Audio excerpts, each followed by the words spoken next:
Perquè és que me mires a mi i jo no tinc ni idea de com va.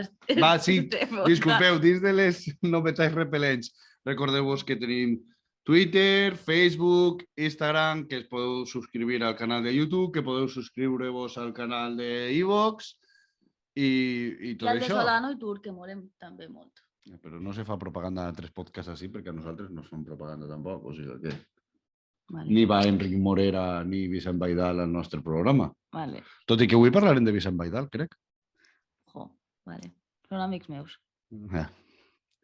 Molt bé, i dit això, el programa d'avui doncs, va ser un programa clàssic de portar una secció cada un parlarà d'una cosa i espero que sigui un programa que dure 1 hora. És el meu objectiu, no sé com quedarem. Posa l'alarma ja.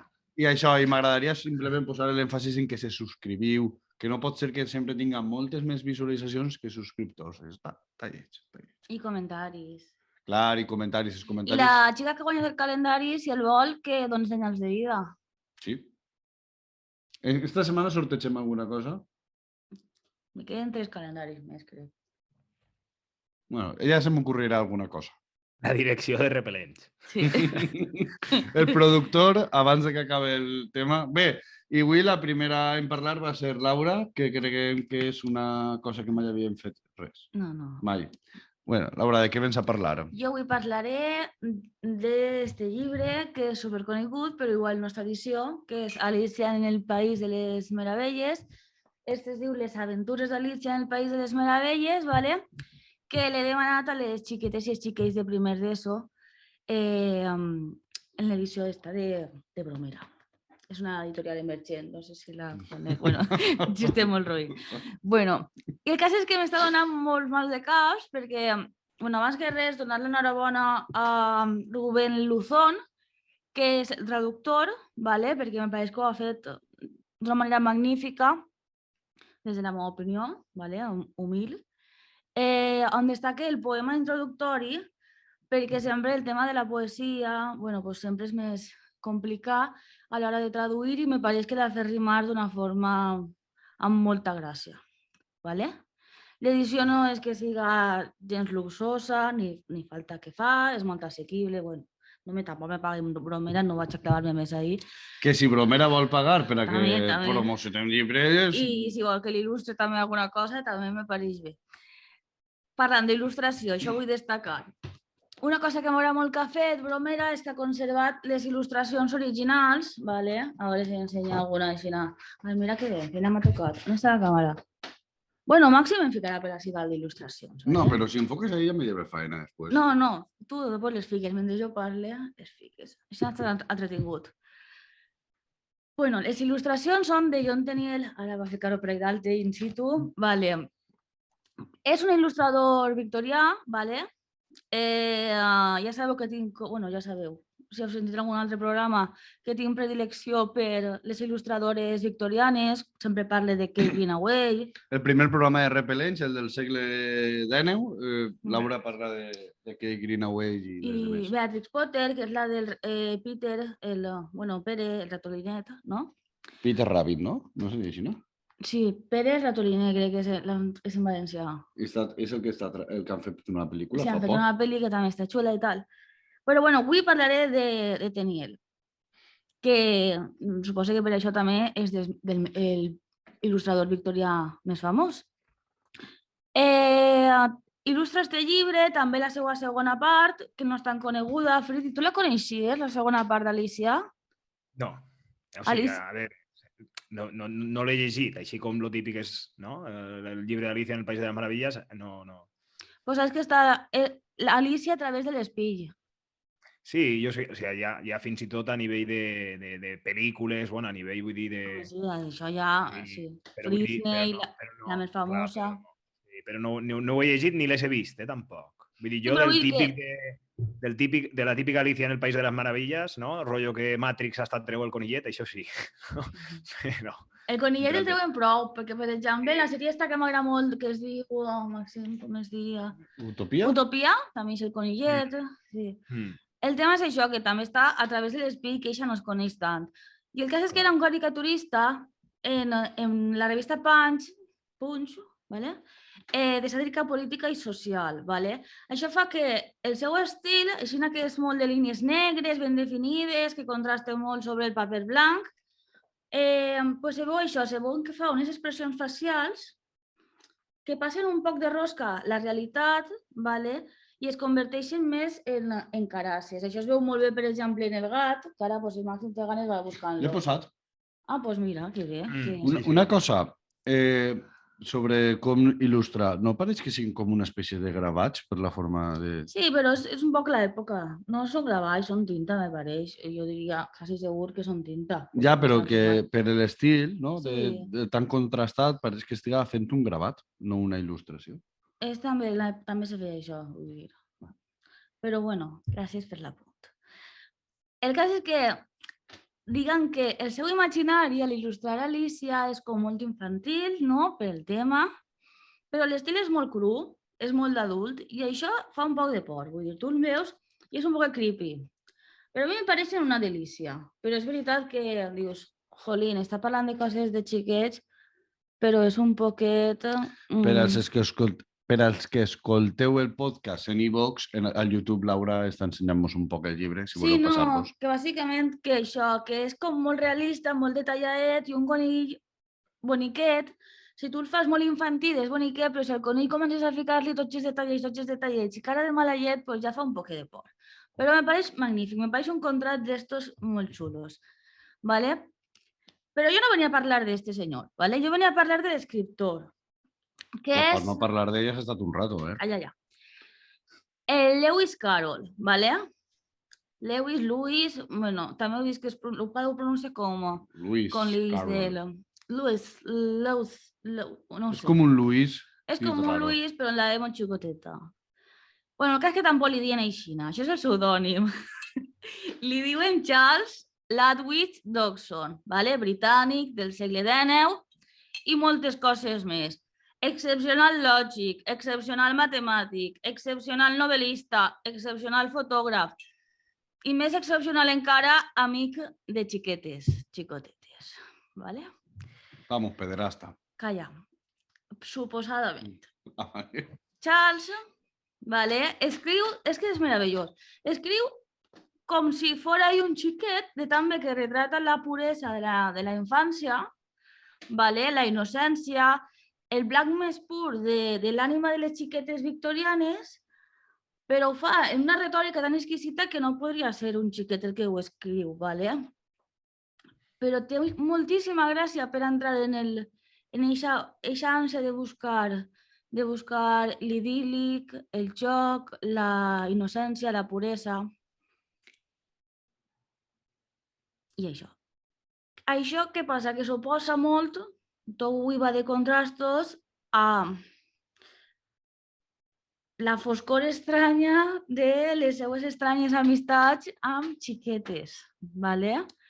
Especial menció a Alice Liddell, que és la que inspira Alicia, la qual l'obsessionava molt. Vos convido a revisar, que això sí que posarà Màxim alguna per així. No ho sé jo, si... Que posarà Màxim, sí. No, jo ho dic per la censura de YouTube. Ah, bueno, però fica hores. No t'adelantes a mi.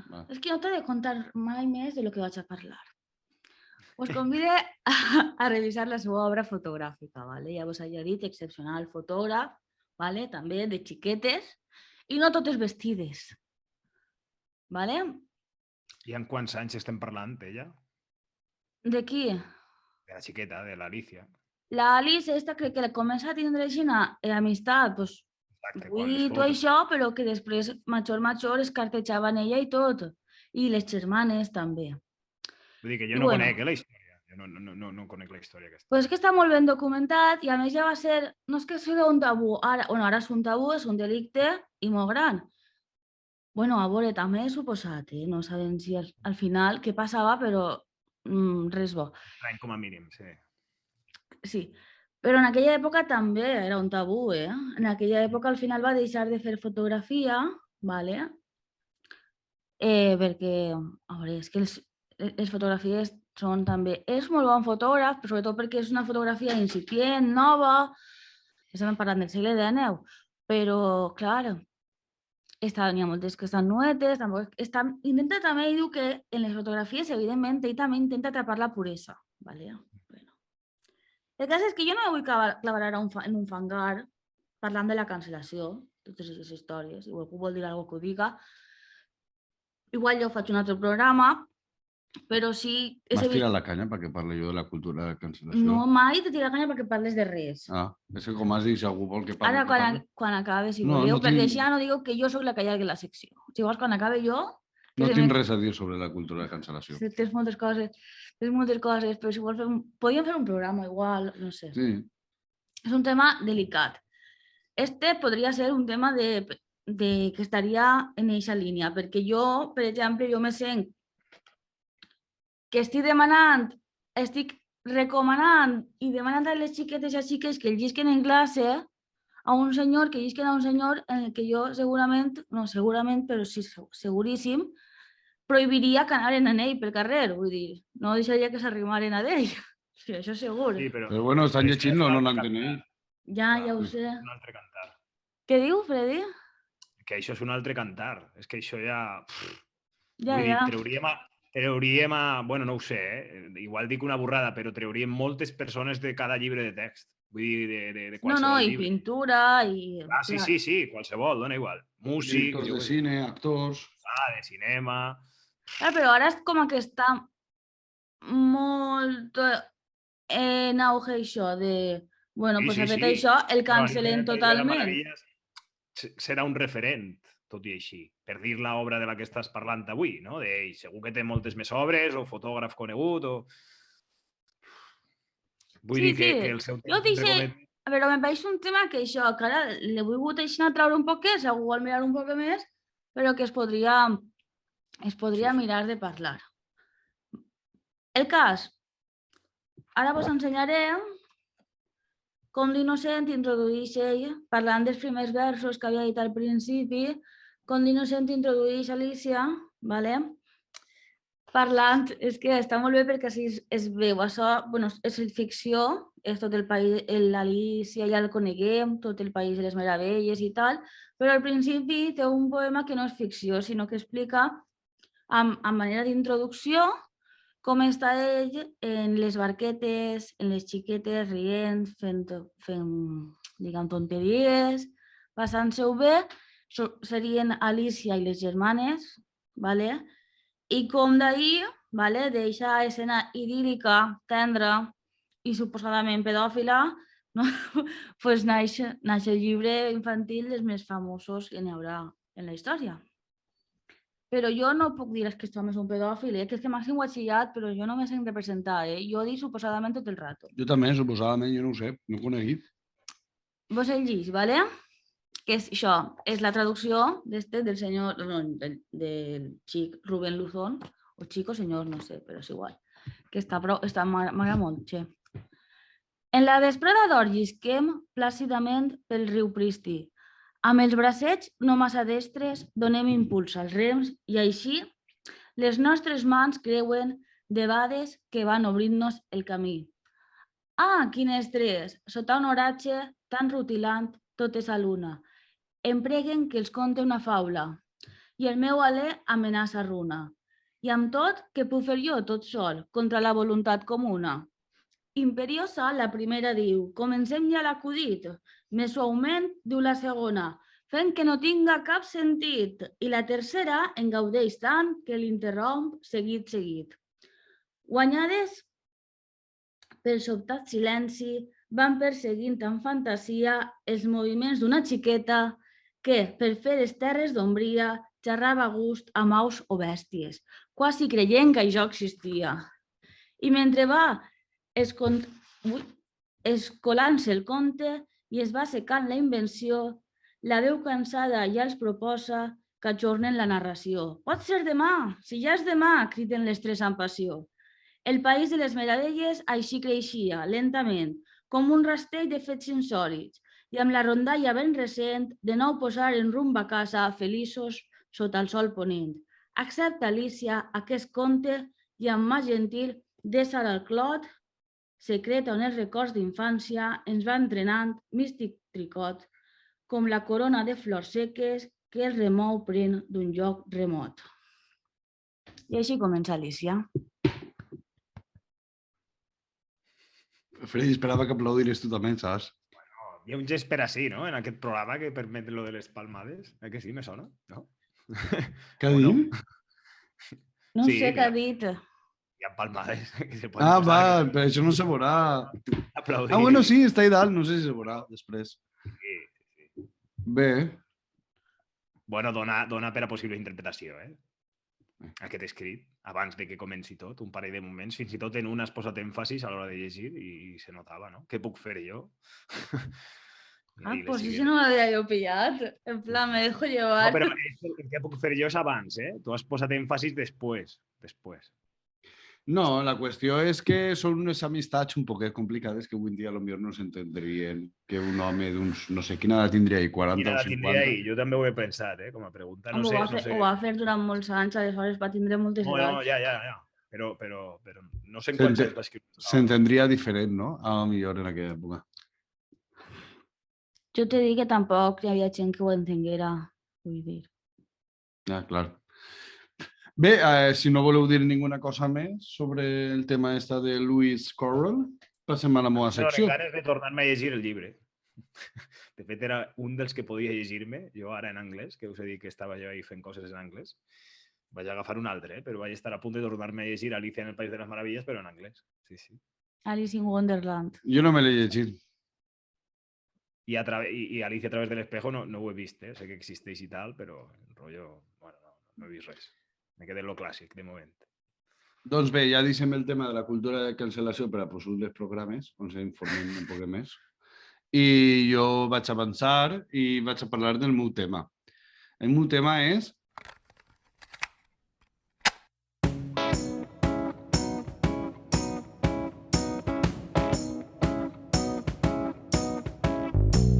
Estàs escoltant Repel·lents, un programa que no li dona importància al seu target perquè no sap el que és. En la Ribera També Baixa sou, l'utilitzem. perdona que te diga, uns pijos, però utilitzeu el simple si vos sona bé. Si vos Clar, sona mal, no. O sea, exacte. jo, Cantí està bé, però jo Fiu està mal.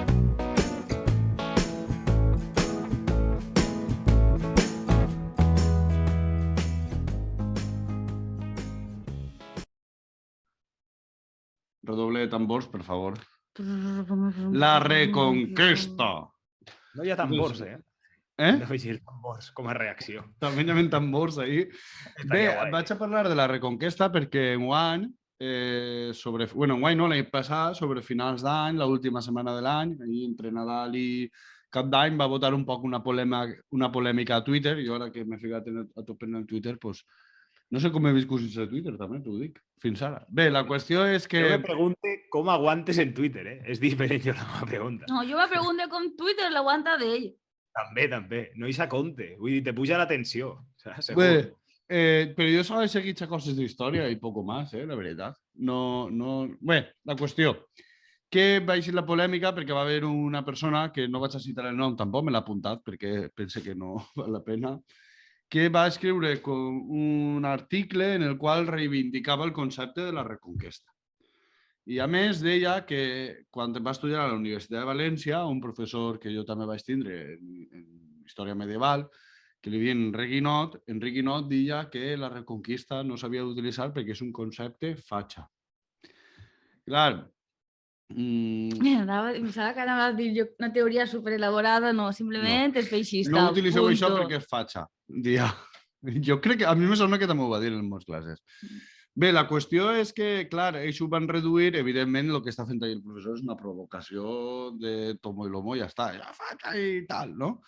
Realment és un poc més complex, no? Però bé, a partir d'ahir se va criticar a Guinot, que és un professor de la Universitat de València que ha investigat molt sobre història medieval. De fet, té un llibre té un estudi sobre el repartiment del Regne de València, de Jaume I i tot això.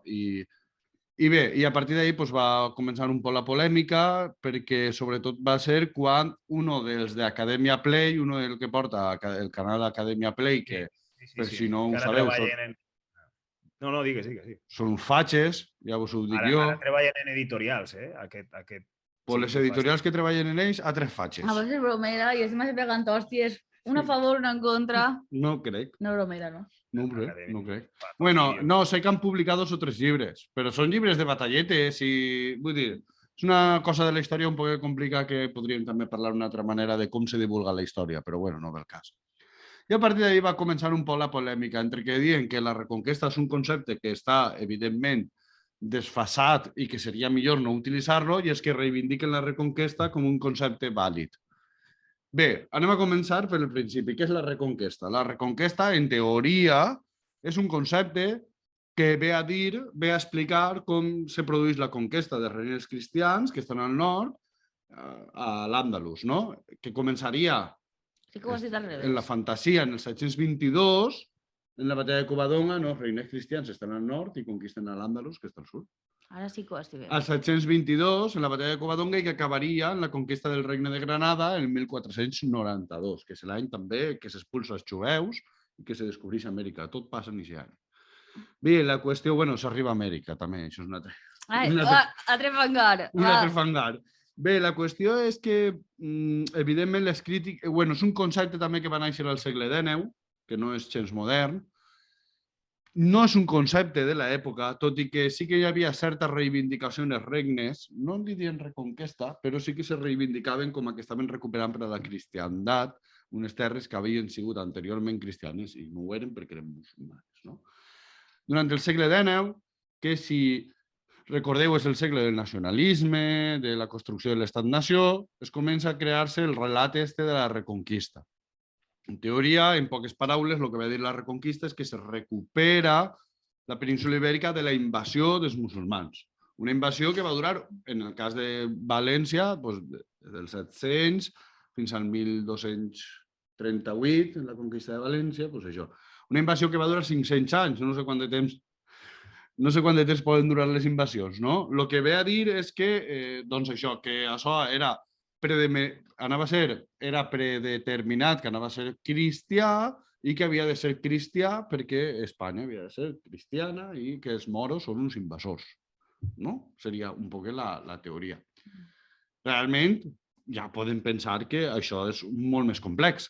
Al mateix temps, intentava establir un nexe d'unió entre el que era el regne visigot de Toledo amb els regnes cristians, que no n'hi ha cap nexe d'unió pràcticament. Al principi, el regne d'Astúries sí que pareix eixir de les deixalles del regne visigot de Toledo, però ja està, poc més. És més, si ho pensem en lògica, si en el 722 comença i acaba en el 1492, és a dir, comença la reconquesta, un caudill visigot que s'ha quedat per ahí en les tropes que quedaven i ho acaben els reis catòlics, no té ningú sentit, no té una continuïtat històrica, i no hi ha una continuïtat històrica, és un procés que s'ha anat donant i ja està. A més, és un relat que anava molt bé, perquè qui acaba la reconquesta? Els reis catòlics. Qui són els reis catòlics? Els pares d'Espanya. Estava tot... És que està molt ben nugat. Era perfecte. És que la realitat no estropea una bona ficció. Si no nevero, ben trovato. Exacte, si no nevero, ben trovato.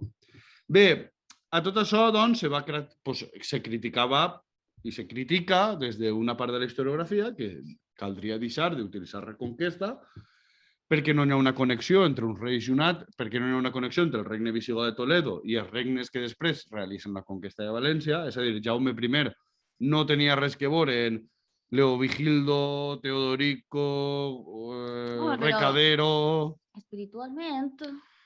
És que damunt, si analitzem tampoc ni el ritus religiós ni res, perquè aquells tenien el ritu mossàrab visigot, crec, i els altres tenen un ritus completament nou. No tinc ni idea perquè jo d'Iglésia sé poc, la veritat. Justet.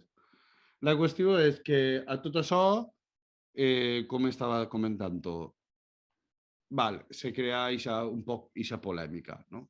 A més, és una cosa important i a mi és una cosa que m'agrada sempre fer la broma perquè és un tuit que he vist moltes vegades i m'ha fet molta risa, que és els romans porten la civilització, els visigots creen un país fort, cristianisme, tal i qual, més o menys, venen els moros, mos envaeixen.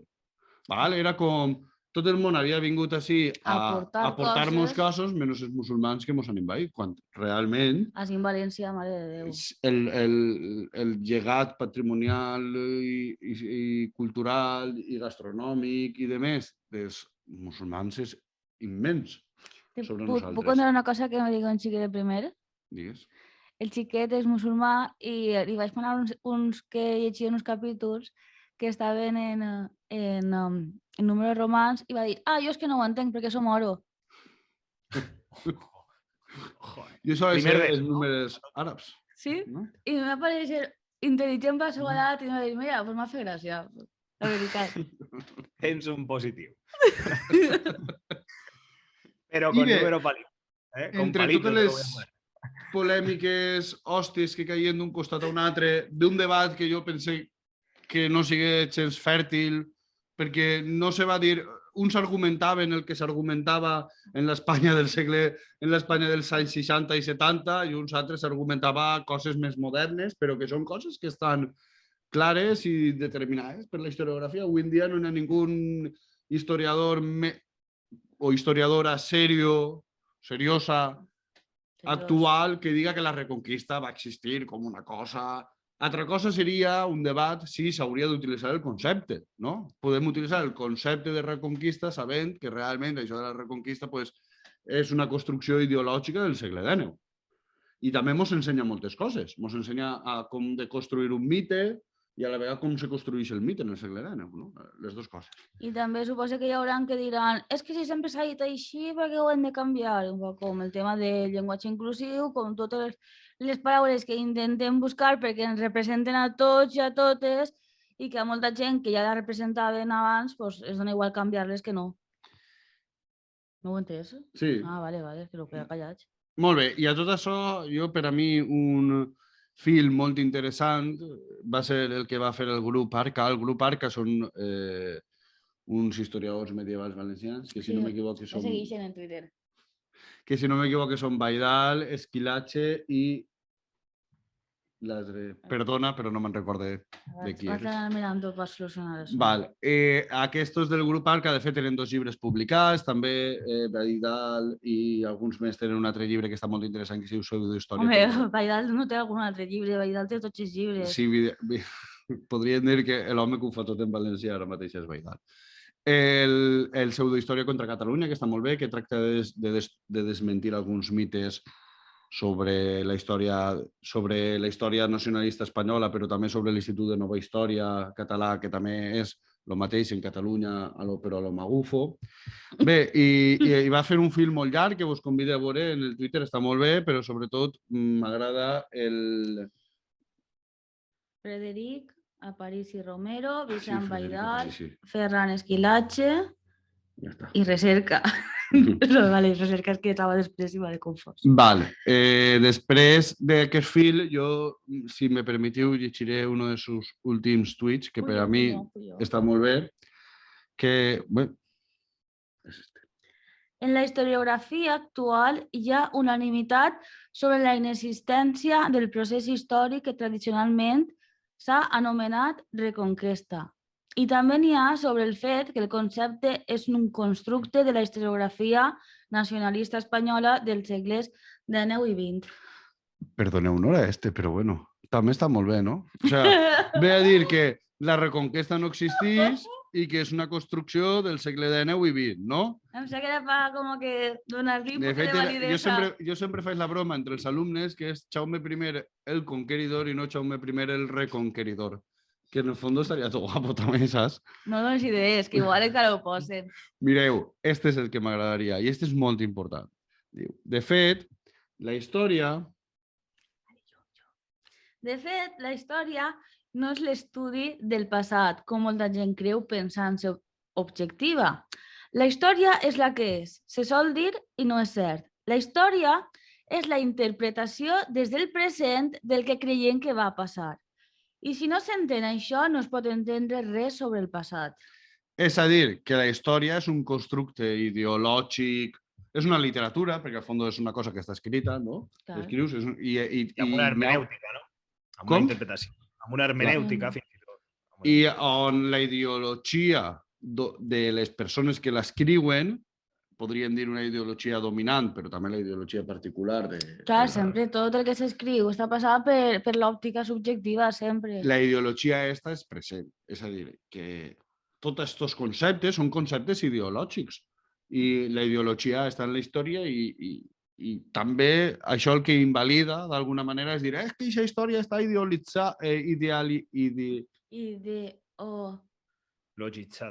idealitzada, perquè clar, s'acusava un poc de que els que més estaven criticant tot això, evidentment, són els historiadors valencians, que molts havien tingut a Guinot de professor i li tenien un cert respecte i admiració i demés, perquè és un professor, la veritat és que estava molt bé, i clar, era sobretot valencians. Entonces, moltes vegades se deia, no, és que estos nacionalistes perifèrics valencians, no?, estan ideologitzats. Això. I no entenen la història com va ser, no? És a dir, mire la ideologia en el costat contrari, però no la mire en el meu. I quan jo construïsc història, estic construint ideologia. Quan fas aquesta argumentació és perquè vols destacar que encara ho estan més del que deurien, no? Vull dir que és acusar d'algú de que no està en un punt de vista objectiu en una branca o en un camp d'estudi en el qual no existeix del tot. Però és que això es podria passar en el periodisme, també. Clar. Algú acuse, no estàs sent objectiu. Bueno, i tu sí, no? Perquè eres del país, eres del mundo, eres de jo què sé què. La qüestió, penso jo, sí, és ser conscients d'aquesta realitat, no? Sí. Perquè moltes vegades és el que diuen, la història és la que va ser i la història ja està. Justament, segur que no és... Clar, segur que no és un missatge precisament, no? Que nosaltres com a referents o que tu com a particular voldria destacar, però precisament també que no passi al revés de dir, ostres, doncs llavors la veritat que és, no? Una neblina que no sé si m'explique. Com tot punt de vista, en el fons, té certa part de subjectivitat, no? I fem ahir una anàlisi, una hermenèutica al darrere i tal, no? Una opinió, doncs llavors, no? Què hi ha de cert, què hi ha de veritat? Doncs una història... Ella se n'ha anat a la postveritat. Una història ben construïda en unes fonts documentals ben construïda, on s'analitzen aquestes fonts documentals o aquests fets històrics, sent conscient que estàs analitzant-ho i estàs mostrant el que és. Tot i això, el punt final de tot això podria ser una visió postmodernista, com hi ha alguns historiadors que n'hi ha que diuen per què serveix la història si tot és ideològic. No anem a arribar a la veritat històrica mai, i com no anem a arribar a la veritat històrica mai, poso una bomba, me carrega la història i a fer-la, mà. No, però dins de múltiples cares del relativisme, bueno, hi ha històries i històries. Fins i tot ahir, dins d'aquell discurs, podries comprar unes històries i altres no. Bueno, tot és subjectivitat, però no vaig a llegir-te a tu. Clar que sí. Claro. No, però també està molt bé educar d'aquesta manera en la història, en dir, mira, tu tens diversos relats i tu tindràs també el teu esperit crític de saber quines fonts són més fiables i quines menys fiables. Sí, però al final la història també treballa en unes dades que són tal qual les vulguis o no. Això vull dir, més tipus, pues com es diu això que fa Juanito? L'arqueologia. L'arqueologia és la interpretació. Però també hi ha unes dades ahí, vull dir que també has de mirar quines fonts té la persona que escriu les coses. L'arqueologia és interpretació perquè moltes vegades s'ha pensat que les pintures rupestres les feien homes i després s'ha analitzat que moltes vegades podrien ser dones per el tema de les mans i, bueno, coses. Pel temps que passaven dins, que també a voltes això també és una tonteria. La qüestió és que, en tot cas, el relat de la Reconquesta és un relat nacionalista espanyol que s'ha creat per a donar continuïtat al poblament cristià i per mostrar com estranger als musulmans. Això és un fet que és clar i obvi i que és un mantra que quan el professor aquest diu és un concepte fatxa, no és un concepte, és una provocació. Jo ho entenc com una provocació i jo també ho diria, la Reconquista és fatxa, no? No està creat durant el franquisme, però sí, durant el franquisme fou un mantra. De fet, si preguntem als nostres pares que aprengueren els pares, per exemple... Els meus pares, per exemple, encara s'educaren dins del franquisme, s'aprengueren en història la llista dels visigots i la Reconquista. I després no va haver res més. És que tu també t'has de donar que tu dones ara història a l'ESO i estàs parlant de com ens van invadir els musulmans i els cristians es van expulsar i es van reconquerir la terra i veus que en classe tens igual 3, 4, 5 musulmans, doncs també està lleig, també has de fer aquesta reflexió i explicar i dir, mira, pues que això no està bé, explicar-ho tampoc així. Clar, i mostrar les aportacions, que van fer moltes aportacions. Jo crec que tenim això també. L'islam va aportar moltíssimes, els musulmans, els àrabs i els berbers i totes les poblacions que vingueren van aportar moltíssimes coses que a dia d'avui són essencials. Jo què sé, estic pensant, per exemple, arròs, canya de sucre... És que El le sistema sabem. d'aigua. Sí, el regadiu, ves, ara s'està un poquet desmitificant ho tot sé, això, ja. però sí, He llegit sí alguna que van cosa per ahí, aportar... que se suposa- Com? Clar, se suposa. No, que he llegit alguna cosa per ahí de que ara ho posen en dubte, però que posen en dubte algunes de les coses, però a nivell matemàtic, a nivell de les... Ara no sé com es diu això, Musical, les acèquies. també. Bueno, Sí, i, Sèquies. Les sèquies, dius. de fet, la paraula sèquia és una paraula àrab, tal qual. Jo a vegades, ara ja Molt, que vas molt coneguent totes pobre. aquestes coses, quan tinc un alumne musulmà, o madrassa, que per a ells és una escola, en l'edat mitjana era com una escola d'estudis alcorànics i demés, madrassa és escola en àrab també.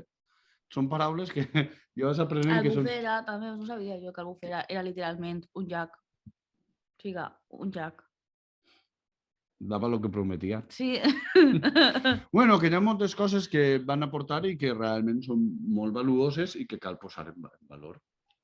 Però com a part de la nostra cultura i la nostra història.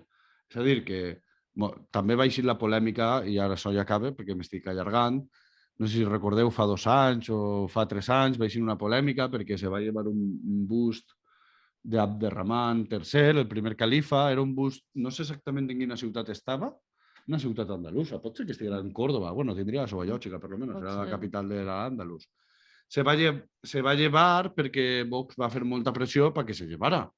I clar, i era en plan, però si segur este pobre Abderrahman seria més espanyol que tots nosaltres perquè portava així ja ni sé quantes generacions visquen. Vull dir, què estàs dient? Era musulmà. I el que costa llevar les estatuetes de Franco, de veritat. Jo Ara no... també ja És a dir, que considerar que Abderrahman era una persona estrangera quan havia nascut en la península ibèrica, vivia així, apreciava tot el que n'hi havia així i va ser el rei d'ací. De fet, va regnar durant molts anys i va tindre un regnat molt... No, que tant faria les seves coses, que els reis tampoc No, jo no estic són qüestionant... superfans d'ells. No, anem a veure. Jo no estic dient que siga un bon rei o un mal rei, però que va ser califa durant molt de temps i el seu paper dins de la història espanyola, de la història del segle X, perquè evidentment espanyol no existia, és fonamental per entendre com va funcionar tot. I clar, i això és un paper històric que cal apreciar. Per a uns, Abderrahman era un estranger, quan realment no era així, no? I bé, i ja està. Jo crec que he dit tot el que volia dir i crec que m'he enrotllat molt. Així que sí, Freddy, no voleu dir alguna cosa? Sí, no et deixes mai reconquerir.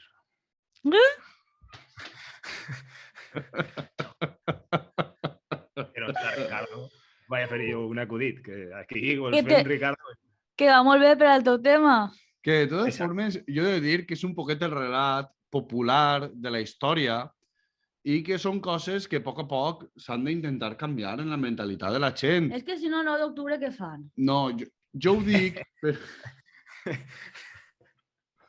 Bueno, el 9 d'octubre... És A veritat. canviar les plaques. No, però jo ho dic per això, perquè, per exemple, no fa molt, estàvem, te'n recordes, al Càsar, on era? Segovia, no? Era el Càsar de Segovia? Pot ser, no? No sé què vas a dir. Era Segovia o quin altre? Bé, En Toledo? No, era Segovia. Segovia té el Càsser. Sí, era Segovia. Sí. estic Toledo segur. sí, però és que en Segovia no està. En Toledo Sí. sí, és espectacular. No, Toledo no era. Tu Això dius sí. el de militar, bueno, clar, però el que té tot el museu militar enorme. No, això era Toledo. Que, per cert, en el Càsser de Toledo, llegint el tema de la guerra En el de Segovia de és el que- successió, dia que era una guerra de França i Espanya contra Anglaterra, quan la corona d'Aragó va apoyar, vull dir, me va aparèixer una cosa horrorosa, de dir, però anem a veure, la corona d'Aragó, què passa, que no és Espanya, o que és Espanya quan vos interessa? Això va o que ser Espanya no? Segovia. Era Segovia.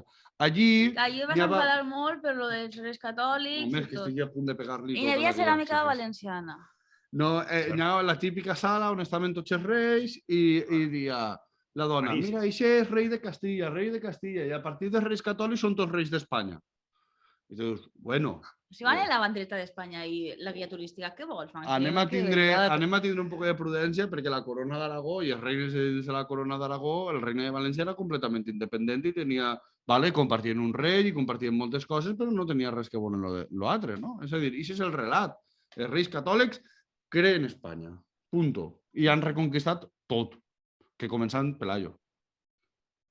I això. Pues ja sé el que volia dir. És el que se va incendiar, que tiraven les obres d'art per la finestra. Sí. A tot això ho relacione en que és el relat popular i és el relat que està en la divulgació. Estos d'Academia Play diuen això. Academia Play és un canal de YouTube que cada vídeo el viuen milions de persones. Sí, sí. Jo no Jo he he vist posat mai alguna ningú, quan feia classe d'història. Fan, Són molt visuals. sí, són molt visuals. fan dibuixets i van narrant les coses.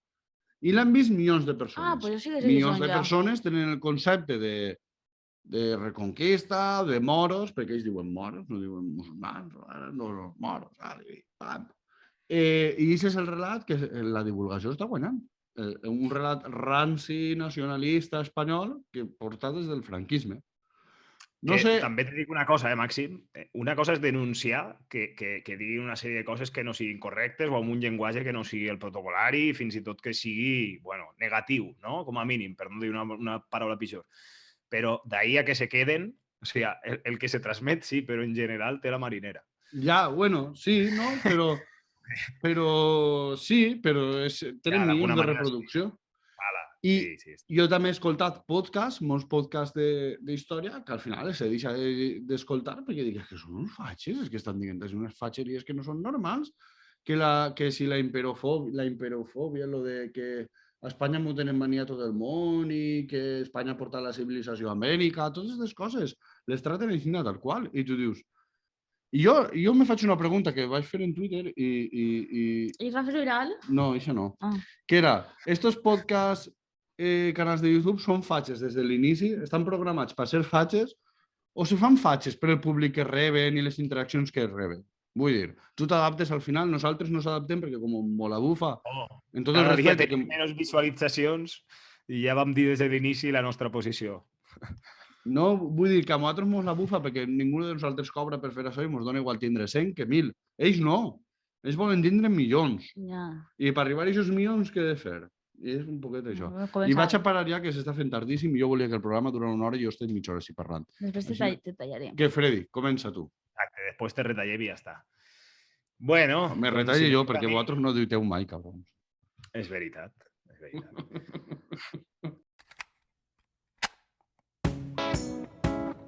Estàs escoltant Repel·lents, un programa que sempre fa unes investigacions ben documentades. Tal vegada és una cosa de ma casa, no sé si serà... És que ahí hi ha que dir coses, que ja lo de civilina ja estava ahí un poc, esta paraula s'utilitza molt. I al final és les paraules que gasta Montiel, les que tu agafes. No digues res que està ficant roja. Però és el teu criteri de selecció, de puresa, de Vilamarxant i damunt és que és de Benaguasil. Jo avui voldria parlar-vos aquí, així en la secció, entre cometes, ja sabeu, filosòfica, d'una problemàtica que si bé sempre ha estat present, a dia d'avui possiblement encara està més en boga, és a dir, encara és més evident i no és altra que el tema o la qüestió dels suïcidis.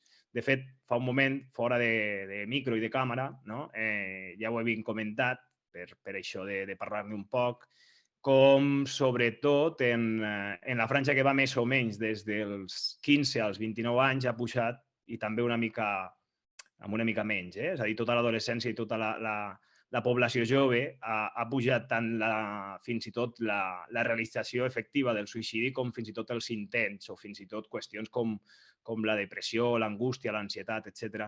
Fins i tot depèn com se miri, tot això que jo estic parlant ara té connexió amb la meva última participació en Repel·lents, és a dir, en l'anterior programa que us vaig contar un poc el resum de l'última comunicació que havia fet a un congrés internacional i que havia fet un poc d'existencialisme, pandèmia, sentir, tragicitat de la vida, un poc tot això, no? I clar, un tema superexistencialista precisament és el tema del suïcidi, no?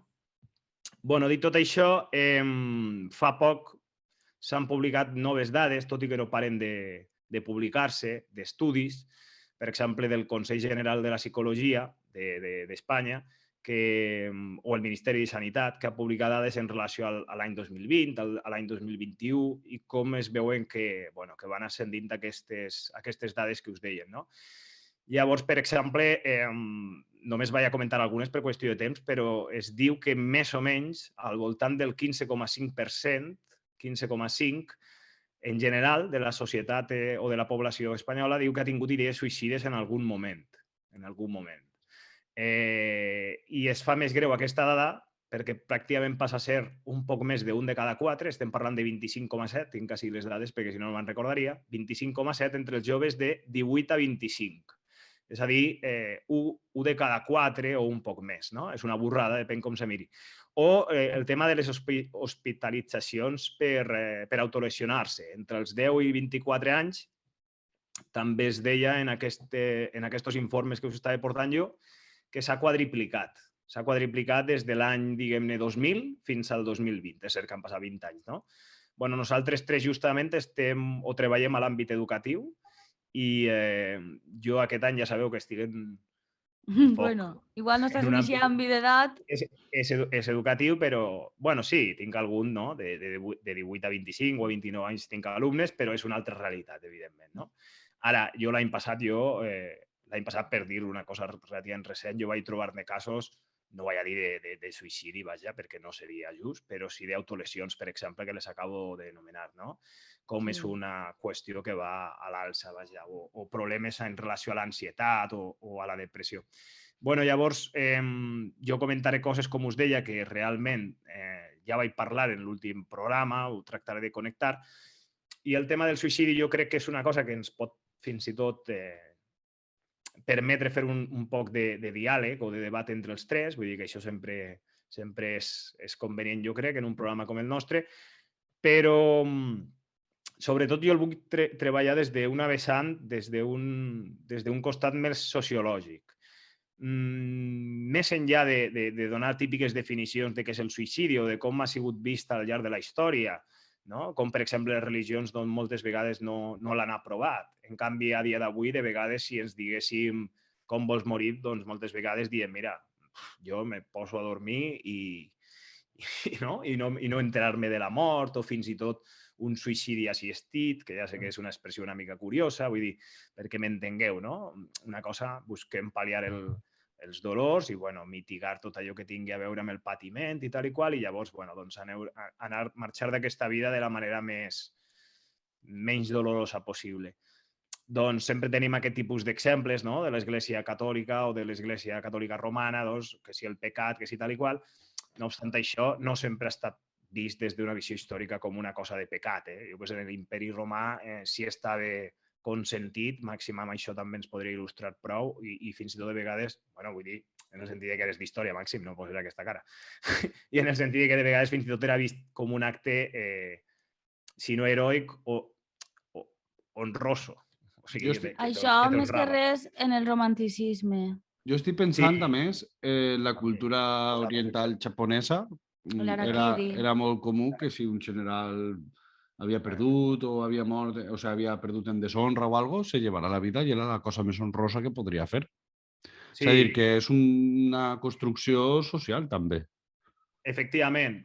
Jo precisament ara parlaré d'aquest tipus de tema, no? És a dir, m'ho portaré a la qüestió un poc sociològica, com us deia, i sobretot parlaré d'un autor que és Emily Durkheim, un dels pares de la sociologia, precisament, perquè, quan comencen les classes de sociologia, si m'està escoltant algun exalumne, doncs en seguida ho sabrà. Jo comencé parlant de la sociologia i poso de manifest que un exemple sociològic a l'hora de tractar és el tema del suïcidi. Com precisament un acte que se suposa que és de decisió individual no ho és si anéssim a rascar a l'anàlisi, als pormenors, per dir d'alguna manera, no? És a dir, la perspectiva sociològica moltes vegades posa de manifest que la conducta humana no és tan individualista com podríem pensar. I aquí és un clar exemple. Nosaltres, en el nostre dia a dia, en la nostra vida quotidiana, per dir d'alguna manera, doncs, estem tan absorbits per les nostres accions diàries, perdoneu, que se suposa que són decisions lliures, doncs ara vaig a comprar, doncs ara queden no sé qui, doncs ara que no donen compte massa bé de per què decidim el que decidim i moltes vegades, evidentment, són per factors socials. A l'últim programa, de fet, us deia jo de, bueno, i per què et compres una cosa determinada, no? Doncs aquí un poc igual, de vegades aquí un poc igual. Llavors, sí, si me voleu parar, me pareu, que jo, No, sabeu, si no... No, yo me estoy poniendo nota de lo que me interesa para irte. Molt bé. Ja sabeu que jo soc rotllo de filosofia i aquí el speech comença i no pare durant 3 dies, o sigui que si de cas me pareu. Bueno, Durkheim té un llibre, o tenia un llibre precisament, que és el suïcidi, li va posar de nom, i com us deia, doncs, bueno, és un autor que també va escriure sobretot a les acaballes del segle XIX, o sigui que hem fet un programa que hem parlat tothom ahir del segle XIX a tope, Màxim. Després dius que no té connectivitat. Llavors, segle XIX per 2. Exacte. Ja era feo. Ell va començar, en el seu cas, va començar estudiant el tema dels suïcidis en la França de la seva època. Evidentment, vaig a dir algunes coses que haurien de treure, no? Precisament el suc que suposa això, és a dir, que l'anàlisi sociològic sigui de la seva època, doncs és una cosa que, bueno, que sí o sí doncs, ha de ser considerat com una cosa, perquè si no, una cosa important, perquè si no doncs, se'ns escaparà els judicis de valor, no serien justos per així dir. Bueno, i ell comença a fer-ne estadístiques, no? El que seria, diguem-ne, com si fos quasi una demografia. Clar, l'interessant de la sociologia precisament és després l'anàlisi que facis de les xifres, de les dades, no només la plasmació d'aquestes. Bueno, i va tractar de demostrar, o va tractar d'analitzar, millor dit, com les dades eren les que eren i per què. Llavors, es va donar compte que algunes categories de persones tenien una probabilitat més alta o més baixa per suïcidar-se. Llavors, per exemple, es va donar compte, estudies, diguem-ne, de cert temps, no és que estigui, evidentment, estudiant això durant uns dies. Es va donar compte doncs, que els homes tenien més probabilitat que les dones, algú podria pensar, home, sí, tenien més llibertat, més possibilitat d'autonomia, llavors, com ho vas a fer sent dona que estàs molt pitjor vist per la societat, per les lleis, per, bueno, totes aquestes coses que, de fet, en Referents ho posem molt de manifest moltes vegades, especialment des de la secció feminista de Laura. Llavors, ara me podeu posar... Anava a fer una punta i jo ho faig després. No, que també te dic una cosa, perquè crec que continua sent el percentatge més alt en homes. Sí. Però depressió i ansietat és més alt en dones. Sofrir aquests tipus de trastorns, ¿vale? I jo m'agradaria saber, no és que tinc la resposta, també quina vinculació té, sobretot en el segle XIX, el sentiment d'abandonar allò que estàs tu cuidant. Perquè eres una dona, eres una mare, tens uns fills, tens uns pares que cuidar, pues segurament el que menys t'importa en aquest moment siga la teva llibertat i encara que estigues molt mal no te vas a suïcidar.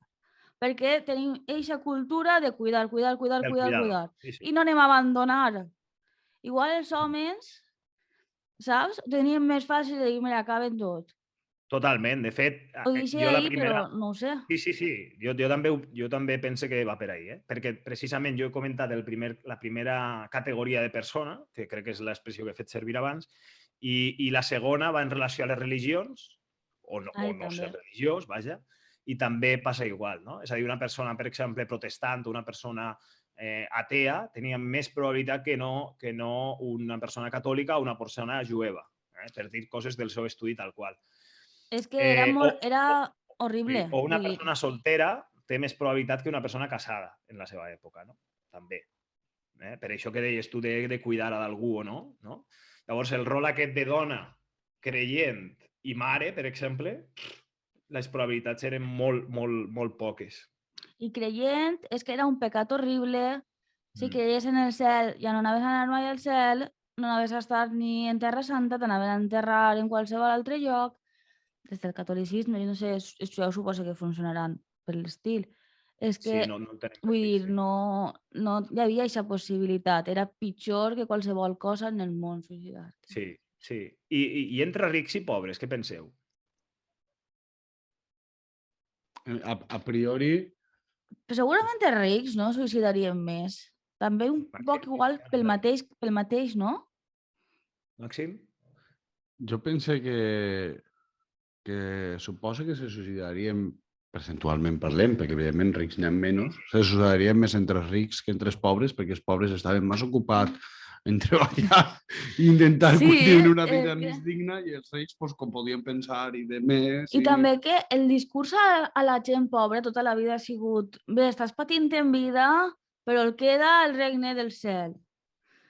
Clar, i el perdre això, I els rics també possiblement tindrien unes expectatives de vida superiors, unes expectatives de vida majors, de poder aconseguir coses que els pobres no se plantejaven, i això, el truncar-se les expectatives de vida que portes, suposa que també és clar. un factor, no? És cert que el que vaig a dir a continuació no vull que es malinterprete, ni molt menys, però una de les coses, quan dius això, el següent ja sempre se malinterpreta, però una de les coses, sí, és psicoanàlisi bàsic, però bueno, una de les coses més interessants, jo crec que mostra aquest tipus d'estudis, que precisament les diferències en relació a les categories, no?, de les persones amb la probabilitat o no de suïcidar-se, si era més alta o més baixa, depenia, per tant, del grau d'interacció social que mantenien, és a dir, que tenien aquestes persones. Per tant, quan tu ets més solitari, més individualista, més probabilitat, diguem-ne, de suïcidar-te.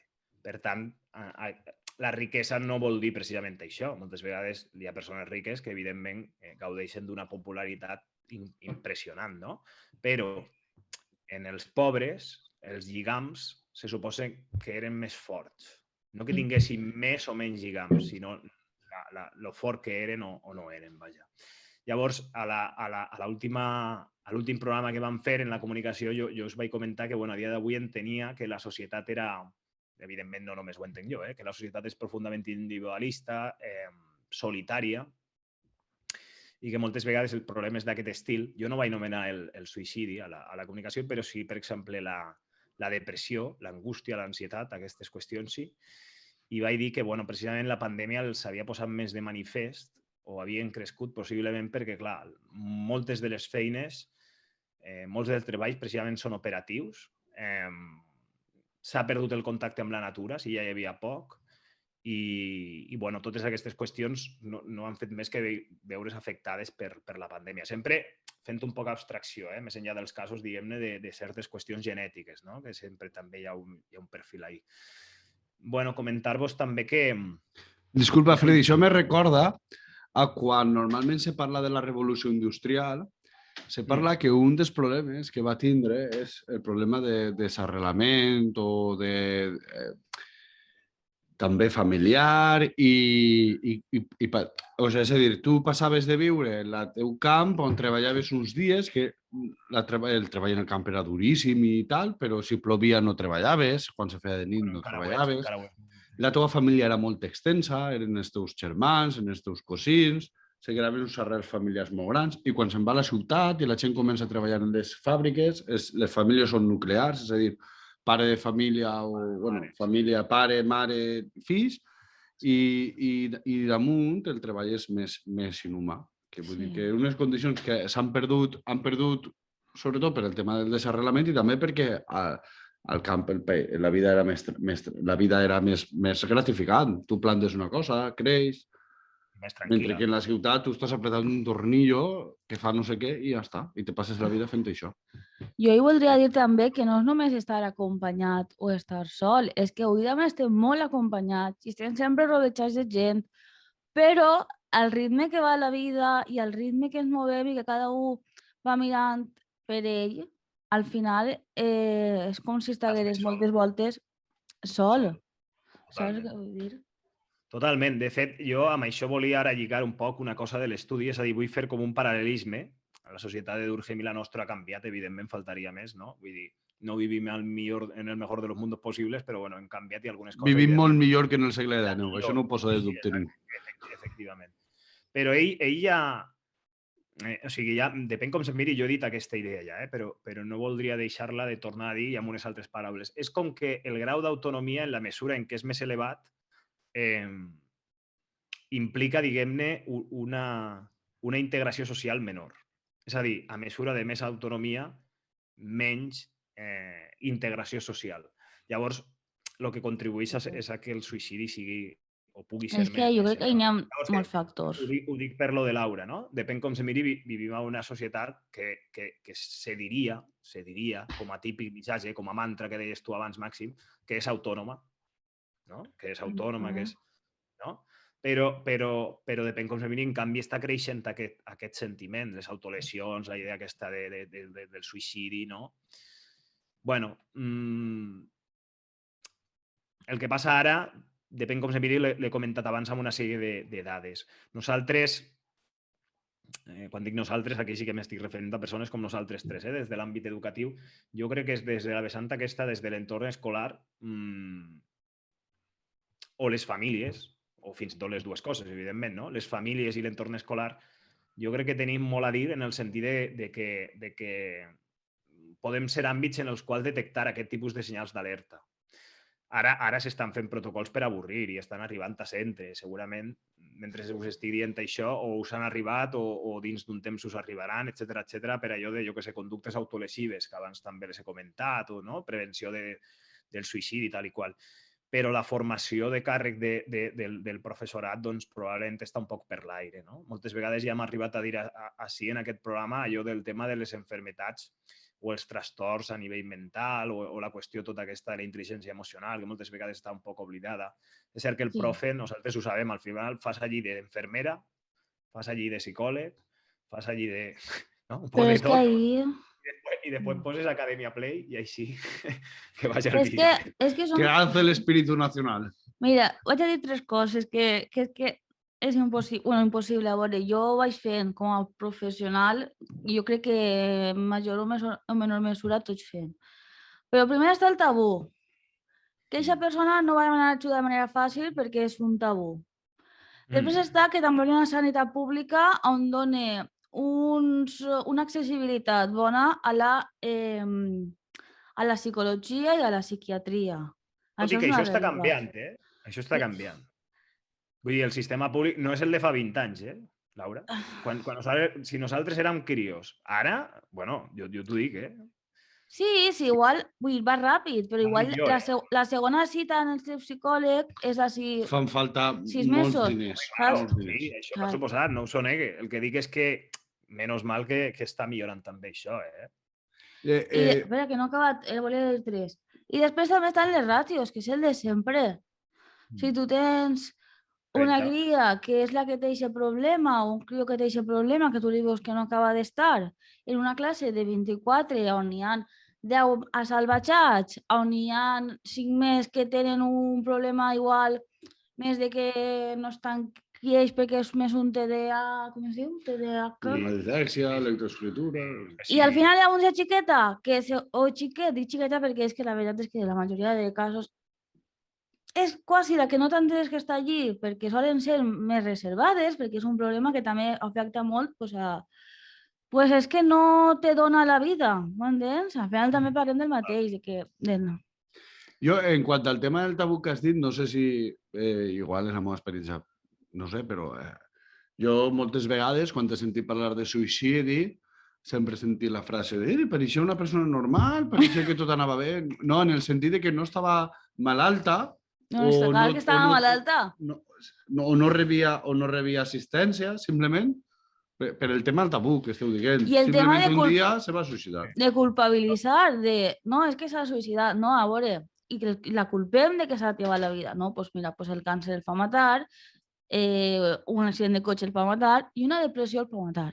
I es pot suïcidar. Jo volia lligar amb això, que Màxim diu, ostres, que se li veia sa i tal, que és cert, jo he escoltat aquest missatge que ell diu. Però és que ell s'ajunta un tabú enorme i és aquest tipus d'informe, que jo us he fet abans un superresum de les dades, ve a dir que, no recorde, però alguna així com el 90% de les persones que intenten suïcidar-se, és a dir, ho aconsegueixen o no, vull dir, els casos frustrats, per dir d'alguna manera, també, doncs se suposa que tenen algun trastorn psiquiàtric. Què passa? Que si tu a una persona li dius que aquell que ho ha fet, diguem-ne, ho hagi aconseguit o no, té un trastorn bipolar, per dir algun, doncs tu dius, hòstia, que mal que estava aquell, no? O sigui, ja li poses l'etiqueta d'estar mal. Però lo de la depressió, com és una nublina, que jo us deia abans, dius, pues vés a saber, no? O sigui, no se li notava, no sé què, no sé com dir-vos. I llavors ja t'entra amb aquest tipus de qüestió de però si tenia feina fixa, però si tenia pasta, però... Sí, però... Si tenia dona, si tenia sí, fills, si tenia... però és el mateix, que pots agafar un càncer, també tinguen dones, vull dir jo, tinguen diners, tinguen una parella... Vull dir, que és això, que és un tabú, hi ha poca informació i no s'entén ni es parla, ni s'educa en això, ni s'hauria d'educar més en escoles, en instituts, perquè és un tabú i continua sent un tabú. Bueno, l'informe, a partir arran d'aquest últim informe i tal, per exemple, els mitjans, o sigui, per exemple, aquesta setmana El País i d'altres mitjans de periòdics i tal, venen a dir que se busca des dels experts un canvi de tendència a l'hora de comunicar tant les dades com de l'anàlisi. Jo crec que això ho anirem veient també. És a dir, si a mi me pregunteu si és un tabú, evidentment jo us diria que clar que continua sent un tabú. Però igual que és un repte la salut mental, és un repte que probablement estigui començant a canviar i diguem-ne que amagar el problema ja comença a no ser una opció. Sobre això, he vist ara uns fils en Twitter fa poc, però no sé exactament què passa, d'una xica que va dir sobre el suïcidi i ho va ficar en xarxes. Bueno, com que estava de moda ficar-ho. És que és novata en Twitter. Sí, és novata en Twitter. I diguem que la gent estava criticant perquè estava dient que parlar sobre el suïcidi era un efecte llamada. És que era el que es pensava, eh? És que era el que es pensava. Si fa poc no se comunicaven les dades de suïcidi, no se feien públiques, no? En Espanya, però bueno. Sobretot quan van haver la gran crisi de desnonaments, molts caps de família van suïcidar, això ho sabem i no apareixia. Bueno, i soy una pringada, que li diuen... Muy buena, soy una pringada. No, soy una pringada, ja està. Soy una pringada. No sé què, Quesada. Quesada, soy una pringada. Leslie. Leslie no és. Bueno, és igual. Ho ficarà màxima així d'alta. Vale. Ella ha patit molt de depressió, es considera una suïcida. Stacy, no. Ah, un moment, perdó. Estíbaliz. I parla obertament sobre això, ¿vale? Perquè ella, pues, bueno, és la seva condició, és la seva malaltia i parla. I la veritat és que ho fa molt bé perquè al viure-ho pues, té un criteri a mi que em pareix, digo-me loca, però molt més vàlid que una persona que ho viu a qualsevol persona que passa per ahí i opina que això apareix Twitter. Aleshores, ella el que critica és que no és un efecte llamada, que és una cosa que s'ha de parlar. I s'ha de parlar ja i s'ha de tractar ja. No passa això, no és real. Bueno, si tu tens un problema, per dir problema que es pot anomenar de moltes maneres, però sigui el que sigui, i tu aquest, en el fons, no l'afrontes, aquest te tornarà més fort, te reconquistarà, per utilitzar-lo de màxim. Allò que no superes, doncs te barre un altre cop, evidentment. És que és així. Per no treballar-ho, per no tractar-ho, per no parlar-ho, és el més trist, que una persona tingui un problema i no s'ho vulgui tractar. No hi ha cosa més trista. Això és molt trist. Però passa molt. Sí. Només una cosa, voldria recomendar, perquè jo he acabat, vull dir, jo treballo el tema del suïcidi quan el treballo, que aquest any, per exemple, no ho he fet, però moltes vegades he treballat un documental que total dura 30-35 minuts, era de l'informe Robinson, realment era sobre un porter de futbol. Aquest va jugar fins i tot en el Barça, Robert Enke, i es va suïcidar. I tot i que sigui d'una vessant esportiva i tal, ja vull dir que potser a tothom no és atractiu, de vegades amb els adolescents sí, perquè diuen, ostres, ell va jugant en el Barça i tal, quan va fer el suïcidi ja jugava a la Lliga alemana, però va sentar un precedent enorme a l'hora també de tractar aquest tipus de qüestions. I és espectacular, perquè dura poc i és durillo, és durillo. I clar, si als alumnes els hi parlava, que tot i així un home, jo què sé, Kurt Cobain, el Hemingway, jo què sé, la Virginia Woolf, se suposa que es va tirar a un riu amb pedres i se suposa que llavors es va suïcidar. Jo què sé, Ian Millers, Marilyn Monroe, etc. Doncs jo què sé, aquest els agafa una mica més propers. Ells també ara ja, que si Avicii, que també se suposa que per ahí, no? Però bueno, en fi. I ara del tema més candent, que igual és el de Verónica Forqué, segurament, m'agradaria destacar, és una improvisada, la veritat, la filla, que és una persona un poc estranya, la veritat, una artista conceptual, ha fet unes declaracions que me pareixen molt intel·ligents.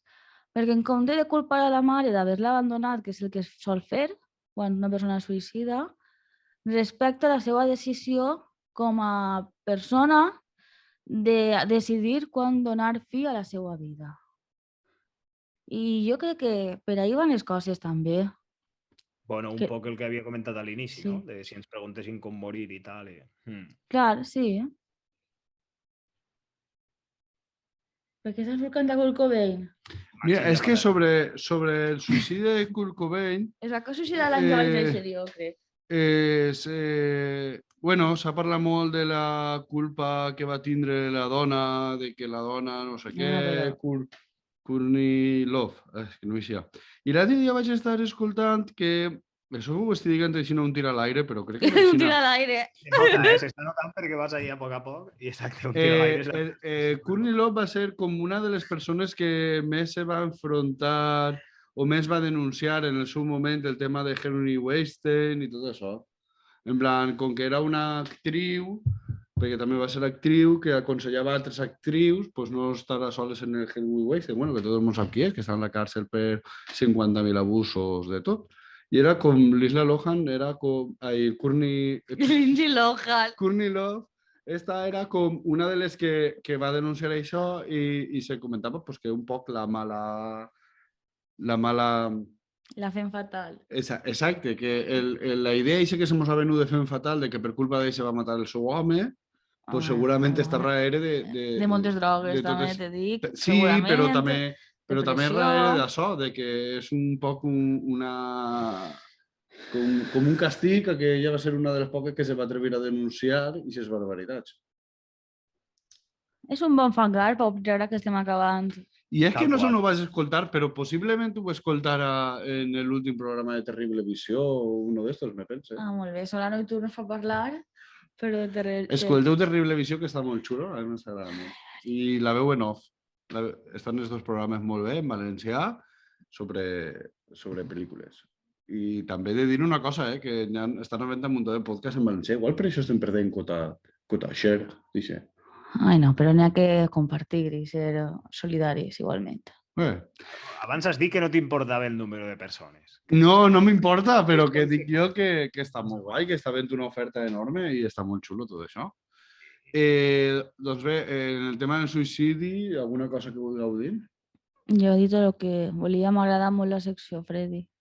Sí, Vale, que però que reivindicar sàpigues que sobretot m'he que deixa de ser un tema tabú i que se paga parlar de les enfermetats mentals d'una manera clara i oberta. És una de les coses que es pot fer precisament, clar. Si tu entens que hi ha una cosa que és tabú, doncs donar-li veu. Un dia podem parlar també del tabú. Ahir pots parlar tu del teu amic, De quin? De tots? de Freud. Ah, vale. No, és que No tinc sabia molts que era amics amic d'ell. tabús.